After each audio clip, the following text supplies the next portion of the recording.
하나님의 말씀 구약성경 이사야 49장 14절에서 17절까지입니다. 말씀을 받기 위한 우리의 고백을 드립니다. 우리의 형편과 마음을 가장 잘 아시는 하나님, 이 시간 주의 말씀을 받겠습니다. 말씀하여 주옵소서. 내가 일편단심 주님만 따라가리니 주께서 세우신 길 위에 표지판을 놓치지 않게 하소서. 아멘. 이사야 49장 14절에서 17절 말씀입니다. 교독하겠습니다. 하나님의 말씀입니다. 오직 시온이 이르기를 여호와께서 나를 버리시며 주께서 나를 잊으셨다 하였거니와 여인이 어찌 그 젖먹는 자식을 잊겠으며 자기 태에서 난 아들을 긍휼히 여기지 않겠느냐. 그들은 혹시 잊을지라도 나는 너를 잊지 아니할 것이라. 내가 너를 내 손바닥에 새겼고 너의 성벽이 항상 내 앞에 있나니 내 자녀들은 빨리 걸으며 너를 헐며 너를 황폐하게 하던 자들은 너를 떠나가리라. 아멘. 코로나19가 점점 심해지고 있습니다. 금요일에 17,500명이라는 숫자가 나왔지요. 민족의 대명절 앞에서 우리는 2만 명, 3만 명 이런 숫자를 헤아리고 있습니다. 이러한 세상의 분위기 속에서 지금 우리에게 가장 필요한 것이 무엇이겠습니까? 여러분, 다른 어떤 것보다 평안이 필요합니다. 평안. 내가 너희에게 주는 것은 세상이 주는 것과 같지 아니하니라. 주의 평안, 특별히 이 명절 기간에 주의 평안이 우리의 마음과 생각과 뜻을 든든히 지켜주시기를 소망합니다. 큰 사고가 일어나면 대형 빌딩에 화재가 났다. 그러면 그 화재로 인한 피해보다는 사실은 두려워서 걱정, 근심, 패닉이라 그러죠. 그것 때문에 우왕좌왕하다가 더 큰 피해가 난다는 거 우리는 알고 있습니다. 그러니까 우리에게 평안이 필요한 겁니다. 뉴스를 보니까 덴마크 같은 나라는 2월 1일부터 코로나19 방역을 모두 해제한다고, 그러니까 코로나19 이전으로 돌아간다. 그래서 너무 놀래가지고 얘네는 왜 이러나 하고 봤더니 확진자 수가 줄은 것도 아니에요. 1일 확진자가 4만 명이 나옵니다. 그런데 입국할 때 검사하는 것을 제외하고는 모든 방역을, 심지어는 중요 질병 리스트에서 코로나19를 이제는 해제한다. 그래서 봤더니 위중증 환자 수가 40여 명이라는 거죠. 충분히 오미크론은 우리가 컨트롤할 수 있다. 이런 판단 속에서 덴마크가 그렇게 조치를 했고 영국도 곧 그런 조치를 한다는 뉴스를 봤습니다. 너무 두려워하지 마시라는 얘기입니다. 물론 우리와 유럽은 상황이 다릅니다. 굳이 비유를 한다면 거기는 매를 먼저 맞은 거고 우리는 매를 지금 맞는 거니까 먼저 수많은 피해를 입어서 어떤 의미에서 집단 면역 비슷한 것들이 일어났지만 우리는 지금 이게 다가오기 때문에 우리는 경각심을 가져야 됩니다. 그러나 코로나 처음부터 드렸던 말씀, 조심하되 두려워하지는 말자. 패닉으로 가면 안 된다는 겁니다. 그래서 우리에게 가장 필요한, 지금 우리에게 가장 필요한 게 평안입니다. 평안. 초등학생들이 요즘 검사 받으라고 계속 문자가 온답니다. 저희 손주뻘 되는 아이가 초등학교 1학년인데 학교에서 같은 반 친구가 그랬다 그래서 밤에 급하게 콧구멍 쑤시러 이제 간 거죠. 그래가지고 어떻게 됐냐 그랬더니 애가 그렇게 기도를 하더래. 하나님 저 음성 나오게 해주세요. 막 그렇게 기도를 했대요. 초등학교 1학년짜리가. 그러더니 아침에 문자가 딱 오고 나니까 할렐루야! 하나님이 응답해 주셨다고.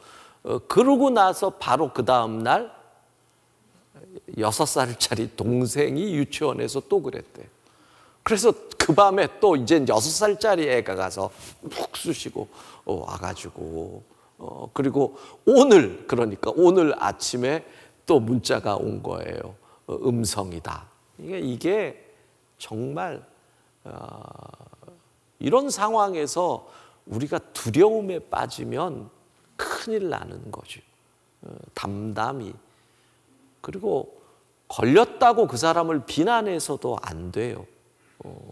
내게도 일어날 수 있는 일이니까 도리어 위로하고 힘을 줘야 하는 거지요.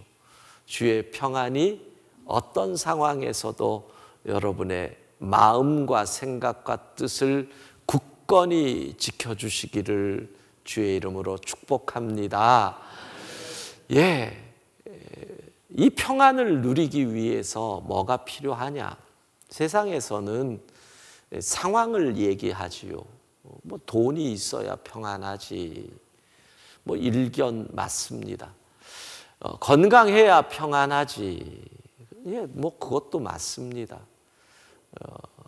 그러나 상황은 늘 바뀌잖아요. 우리가 흔들리지 않는 평안이 있으려면 은혜가 충만해야 합니다. 그 말은 은혜를 체험한 사람은 평강을 누리게 되어 있다는 것입니다. 그래서 오늘은 왜 은혜가 평강을 주는지 우리가 명절을 맞이해서 좀 생각을 해 보려고 합니다. 먼저 그렇습니다.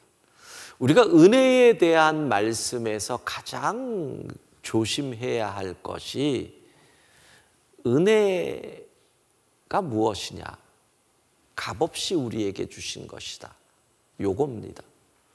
왜냐하면 우리의 마음속에는 싼 게 비지떡이다. 이런 마음이 있거든요. 맞는 말입니다. 은혜는 값없이 우리에게 주어진 것입니다. 그런데 이 값없음이라고 하는 것 때문에 은혜를 남용한다는 거죠. 필리비안시의 표현, 은혜 남용. 비슷한 표현, 본웨퍼, 싸구려 은혜, 값싼 은혜. 그러니까 은혜를 남용한다는 겁니다. 마치 그런 거 비슷합니다. 아이들이 부모님 집에 있을 때 아무 생각 없이 밤에도 그냥 불 환하게 밝히고 잠을 잡니다. 그냥 끄면 되는데 샤워할 때 어떤 애들은 따뜻한 물 나올 때까지 샤워 틀어놓고 지방에 들어가서 게임 한 판 안 끝나면 물은 계속 틉니다. 그런 아이들 철이 없는 거죠. 왜 그래요? 내 돈이 안 나간다는 거죠. 그러나 부모 돈이 나가잖아요.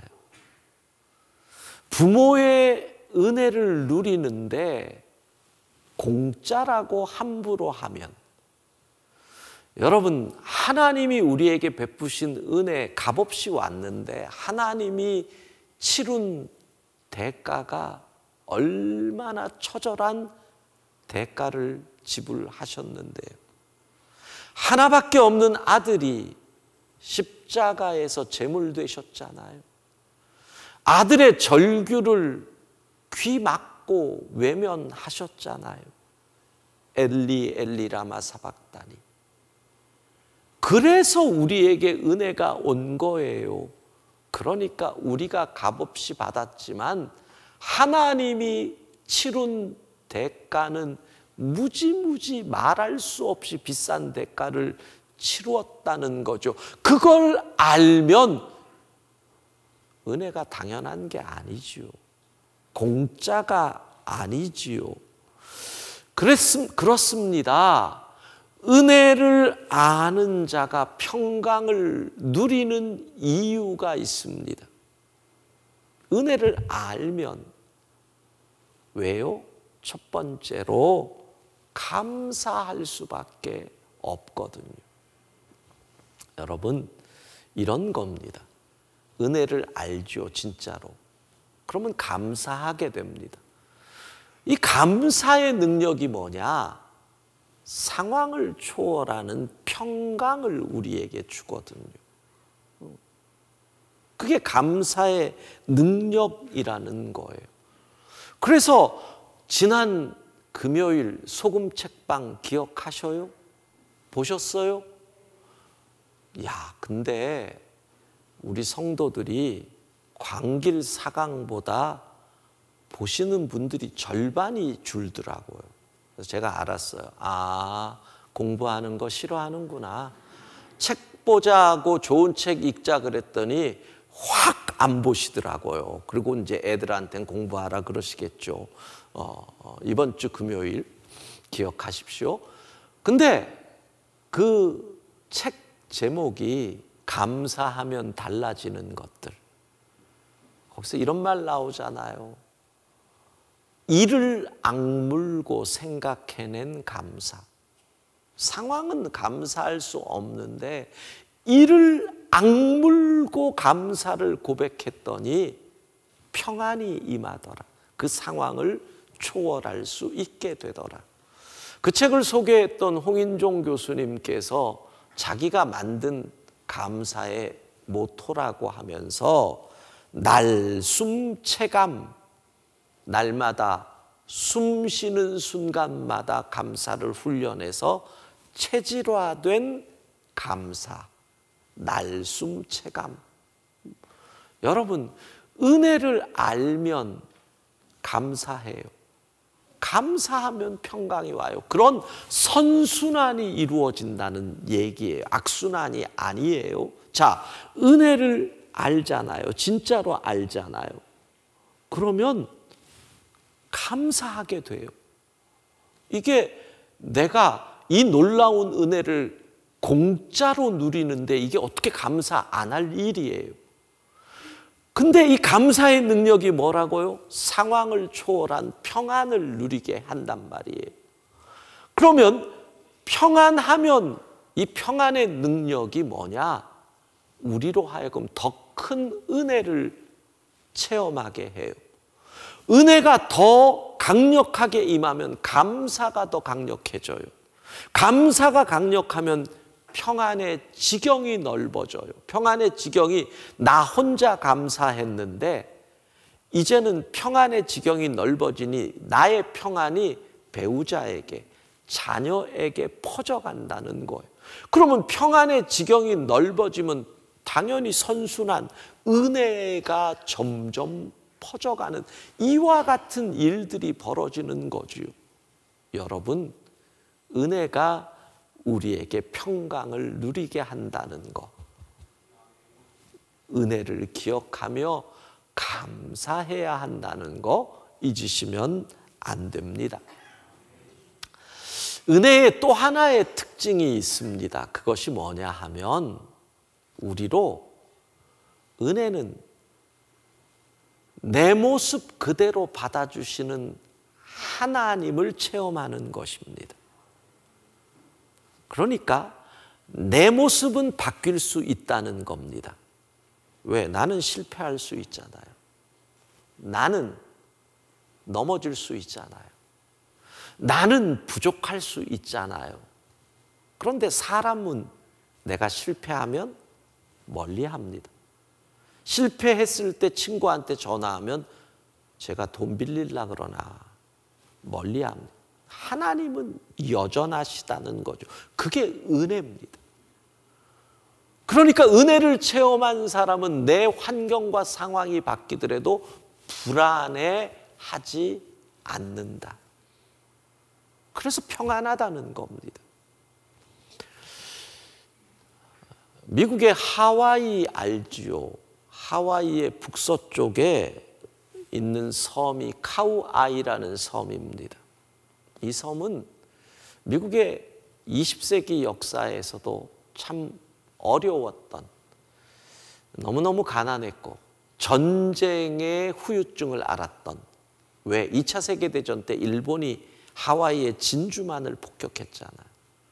그 전쟁 피해가 있었던, 그리고 경제적인 연방정부의 지원이 없어서 가난했고, 그래서 질병과 알코올 중독과 마약으로 아주 어려웠던 섬으로 여겨집니다. 그런데 1954년에 일단의 심리학자들이 그 카우아이 섬에 옵니다. 그리고 어떤 연구를 시작하느냐 하면, 이게 심리학 연구에서 긴 시간을 연구한 아주 대표적인 두 가지 케이스가 있는데, 하나가 1938년에 하버드 대학교 2학년생들을 이 케이스 스타디를 시작합니다. 그들의 평생을 몇 년을 한 줄 아십니까? 72년을 했습니다. 그리고 2010년에 마무리하고 2010년, 13년인가 14년에 그 책이 나오는데 우리나라도 많이 읽혔죠. 행복의 조건이라는 책이 나옵니다.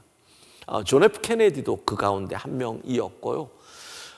거기서 이 행복의 조건을 얘기하는 게 72년 프로젝트가 있고, 요거는 30년 프로젝트입니다. 1955년부터 1955년 태어나는 애들, 엄마 뱃속에 있는 애들, 신생아 그 섬에 833명을 가지고, 얘네들은 이 어려운 상황에서 어떻게 자랄까? 이거를 30년, 그 아이들이 성인이 되고 결혼할 그 나이까지 연구를 합니다. 근데 이 833명 가운데서 조사하는 팀에서 특별히 고위험군으로 분류된 아이들이 있습니다. 더 가난하고 가정의 형편이 더 안 좋은, 부모가 도망가서 할아버지가 키우는 애들, 엄마가 혼자 키우는데 엄마가 알코올 중독인 아이들, 뭐 이런 상황, 먹고 살기가 어렵고 아버지의 폭력에 늘 고통당하는 아이들, 그 고위험군이 201명이었습니다. 그래서 이 학자들은 이렇게 예측을 합니다. 201명 이 아이들의 미래는 심히 불행할 것이다. 심히 불행할 것이다. 소년원으로 간다든가 중간에 학교를 그만두고, 아니면 알코올 중독이 되거나 스스로 생명을 끊거나 또는 마약을 하거나, 이런 예측을 한 가운데 놀라운 일이 벌어집니다. 72명의 아이, 그러니까 30%가 넘는 아이들이 아주 건강한 성인으로 성장을 한 겁니다.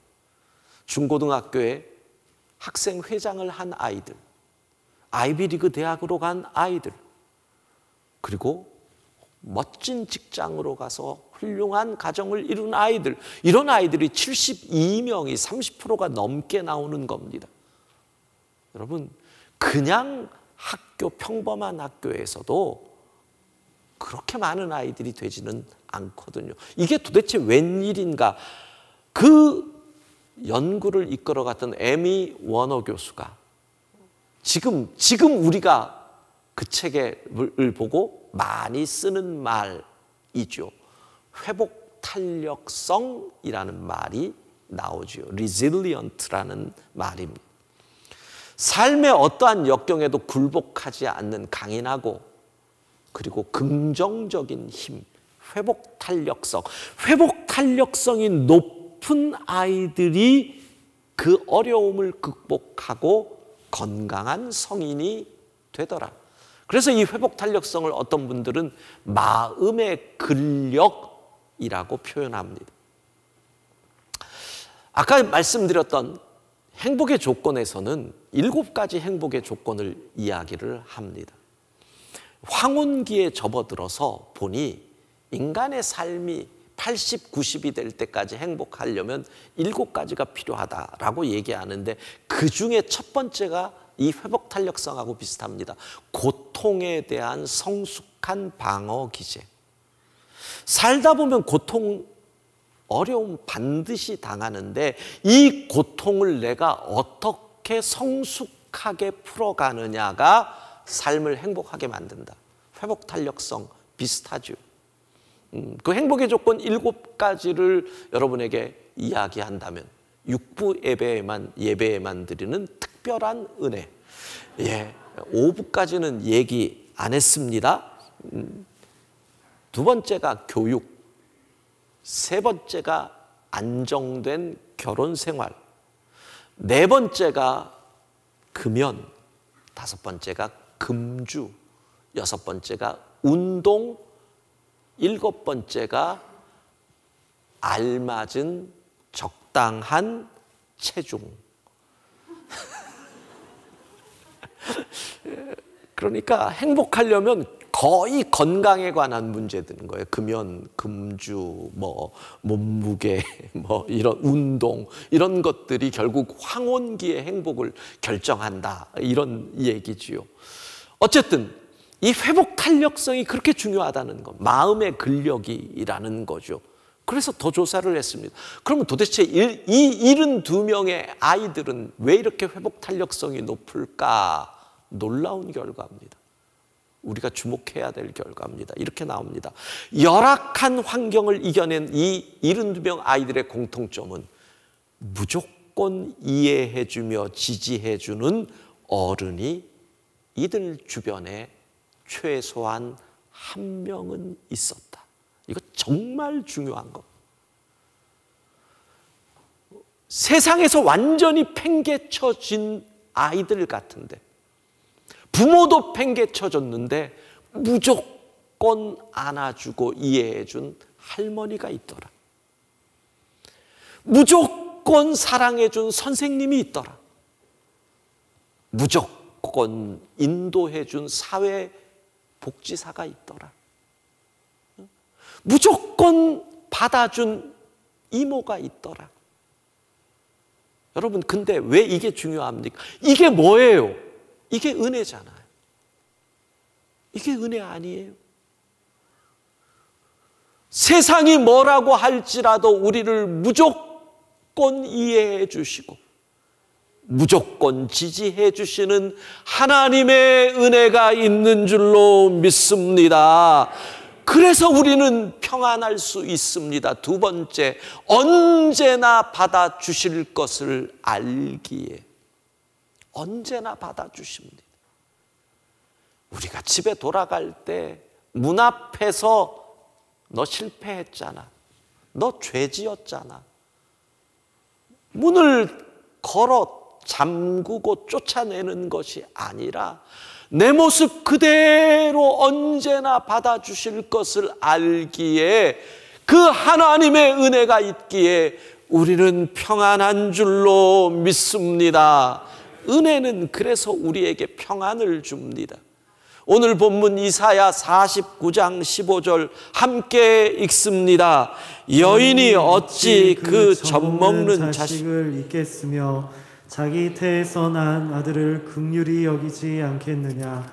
그들은 혹시 잊을지라도 나는 너를 잊지 아니할 것이라. 하나님은 결코 우리를 잊지 아니하신다는 겁니다. 엄마는 잊어도 하나님은 안 잊습니다. 16절에 보면 하나님이 어찌 안 잊는지 이런 표현이 나옵니다. 하나님의 손바닥에 내 이름을 썼다가 아닙니다. 새겼다. 문신, 새겼다. 써놓으면 내가 물에 잠기면 나를 건지시려고 하다가 지워지잖아요. 새겨놓았다는 겁니다. 새겨놓았다는 겁니다. 결코 잊지 아니하십니다. 세상은요, 내가 문제가 생기고 내가 비난받을 일을 하고 내가 실패하면 제일 먼저 핸드폰에 이름을 삭제해버립니다. 그 이름을 수신 거부를 해버립니다. 하나님은 손바닥에 이름을 새겨 놓으시기에 어떠한 상황에도 그 모습 그대로 우리를 안아주시기에 그 은혜가 있기에 우리는 평강을 누리는 줄로 믿습니다. 제가 미국에서 유학할 때를 생각해 보면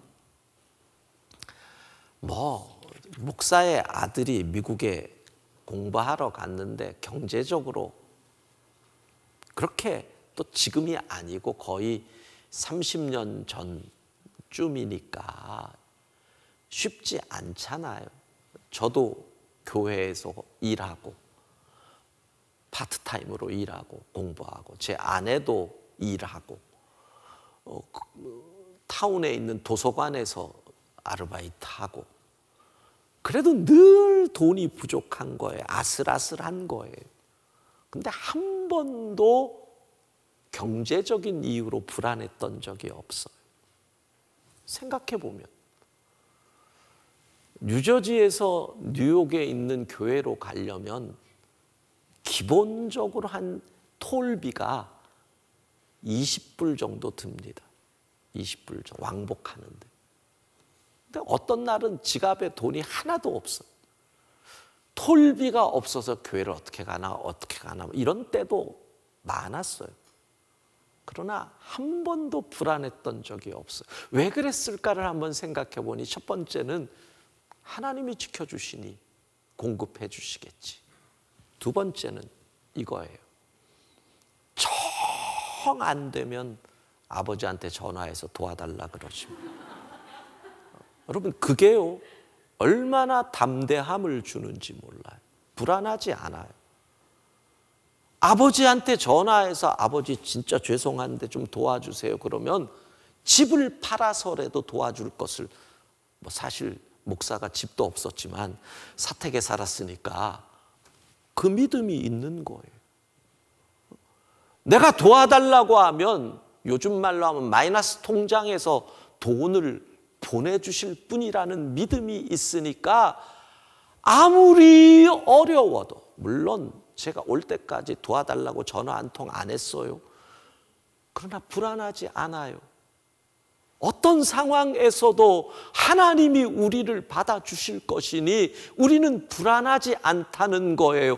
은혜를 알면 평강을 누리는 줄로 믿습니다. 명절이 다가오네요. 벌써 명절이 시작이 돼서 안 그래도 텅 빈 거리두기 하고 앉은 예배당이 더 널찍해졌네요. 명절을 앞두고 이렇게 찾아본 기사 가운데서 아주 재미있는 통계를 봤습니다. 전 세계가 코로나19에서 이혼율이 증가했답니다. 중국 같은 경우에는 팬데믹 상황에서 이혼을 신청한 부부가 그 이전보다 30에서 40%가 늘었다. 엄청난 거죠. 이유가 딴 게 아니랍니다. 재택근무 때문이랍니다. 재택근무, 우리가 부부 생활을 유지하는 많은 이유 중에 하나는 그나마 아침에 헤어지기 때문에 그래도 견딜 수 있는 건데 아침에 헤어져서 냉각 기간이 없는 그 상황으로 계속 있으니까 근데 그놈이 점심때 밥을 달래는 거예요. 자기는 맞벌이 부부 입장에서는 자기도 일하는데 아니 남편만 달래면 괜찮은데 애들도 재택이잖아요. 애들도 줌으로 학교 안 가고 그러니까 이 스트레스가 커서 이혼율이 급증했답니다. 근데 여러분 놀라운 일이 있습니다. 전 세계 가운데 대한민국만 이혼율이 떨어졌답니다. 대한민국 만세. 전년 대비 10% 가까이 떨어졌답니다. 그러면 거의 10,000가정 정도 됩니다. 와, 놀라운 겁니다. 이유가 뭐냐? 두 가지 이유를 얘기하더라고요. 하나는 코로나 상황이라서 외부 회식이 줄었다. 외부 회식이 줄었다는 것은 술 먹는 기회가 줄었다는 얘기다. 술이 거의 많은 부부들의 부부싸움의 이유가 되는데 술 먹는 기회가 줄므로 이혼율이 떨어졌다. 두 번째, 코로나 때문에 명절에 시댁에 안 가게 되었다. 아주 급격하게 동의하는 웃음을 이렇게. 야, 근데 저는 정말 놀랐어요. 왜냐하면 명절만 지나면 우리나라 이혼 요청이 확 늘어난다는 건 통계로 계속 나오는데 이게 맞는 말이라는 거잖아요. 명절 지나고 났는데 이혼이 뚝 떨어졌다는 얘기. 안 갔더니, 시댁에 안 갔더니. 여러분, 왜 그럴까요? 우리 가정이 은혜가 없는 가정이 돼서 그렇습니다. 모이면 그 속에서 뭐가 일어나요? 비교가 일어나는 것. 모이면 그 속에서 열등감이 자극될 수 있는 일들이 자꾸 일어납니다. 올해 설은 안 모이는 가정이 많겠지만 추석 되면 이제 다시 모이겠죠. 야, 3년간 못 붙인 전을 한꺼번에 붙이자. 뭐 이런 일들이 벌어지면 어떻게 되겠습니까? 3년간 못한 시집살이를 한꺼번에 한다. 이러면 안 되잖아요. 어떻게 해야 됩니까? 우리가 오늘 이 각오를 해야 됩니다. 우리의 가정을 은혜로 충만한 가정을 만들겠다. 은혜가 충만한 가정은 뭐예요? 그 모습 그대로 받아주는 거예요. 사랑은 때로는 묻지 않고 그냥 그 모습 그대로 인정하는 거예요. 왜 조카를 사랑하는데, 왜 손주를 사랑하는데 나이 40인데 아직도 결혼 안 하니? 이걸 왜 물어요? 그러니 안 가죠. 언제 직장은, 사랑은 그 모습 그대로요. 그 모습 그대로. 하나님에게 오는 그의 자녀들에게 너는 40인데 결혼도 안 하고 나에게 오니? 하나님이 그러지 않으시잖아요. 그 모습 그대로. 그러면 은혜가 충만하면 뭐가? 감사가 나오죠. 명절 때마다 감사가 나와봐요. 그러면 그곳이 평안이 넘치잖아요. 평안이 넘치면 가고 싶어진다니까요. 와, 나는 시댁에만 가면 천국 가는 것 같아. 비웃으시고 지금 거기서 갑자기 코웃음이 팍 터져 나오면 안 되죠. 이렇게 우리가 만들려면 은혜가 충만해져야 된다는 거예요. 할렐루야. 사랑하는 여러분, 은혜가 충만한, 그래서 평강이 넘치는 우리의 삶이 되기를 주의 이름으로 축복합니다.